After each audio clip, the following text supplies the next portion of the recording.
deyir, o əzəmətin, kiminsə qüdrətinin, gözəlliyinin qabağında bir səcdə eləyən də var idi, fikriniz məndə olsun. O səcdə eləyən peyğəmbər idi. Hansı peyğəmbər? Həzrəti Yaqub peyğəmbər. Həzrəti Yaqub peyğəmbər səcdə elədi, təzim elədi. Kimin qabağında? Həzrəti Yusufun qabağında. O zaman ki gördü Həzrəti Yusuf peyğəmbər. Diqqətlə qulaq as, nəticə alacam bundan. O zaman ki gördü Yaqub peyğəmbər özü peyğəmbərdir. Gördü ki Yusuf Misrin padşahı oldu. Quran buyurur: "Xarru lahu succeden." Düşdü səcdiyə. Həzrəti Yaqub peyğəmbər deyir, Yusuf peyğəmbərin o əzəmətini görəndə, o qüdrətini görəndə düşdü səcdiyə, təzim elədi. Nə demək istəyirəm? Necə təzim eləməyəsən o əzəmət sahibinə, o Hüseynə ki, Allah onu bütün dünyanın şahı eləyib. Halbuki Yusuf Misrin sultanı idi. Misrin sultanının qabağında Yaqub səcdiyə düşür. Necə dünya ürəklərin sultanının qabağında səcdiyə düşməyəsən?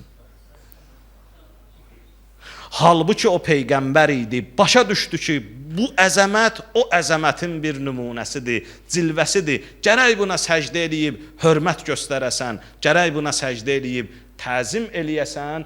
Ona görə də əgər Həzrəti Yusufə bir dənə Misrin şahlığını vermişdi, Yaqub ona səcdə elədi, Hüseynə ki, dünya axirət şahlığını verib. Bəs ona niyə səcdə eləməyəsən? Həzrəti Yusuf peyğəmbərlə İmam Hüseyn ağanın bir oxşar cəhətidir. Amma fərqli də var. Fərqi nədir? Fərqi budur. Allah ona Misir hakimiyyətini verdi, buna isə aləmlərin şahlığın, sultanlığın verdi.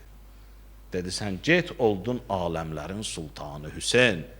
Sənin adını göylər aləmində yazdım. İnnəl Hüseyn misbahul huda və səfinətun nicat.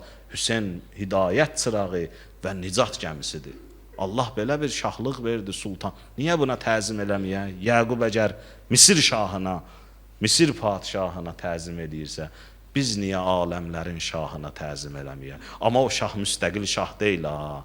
O şah əsl şahın bir cilvəsidir, bir nümunəsidir ki, Allah öz əzəmətindən verib İmam Hüseyn əleyhissalama. Amma deyirlər, bir fərqli cəhəti də var.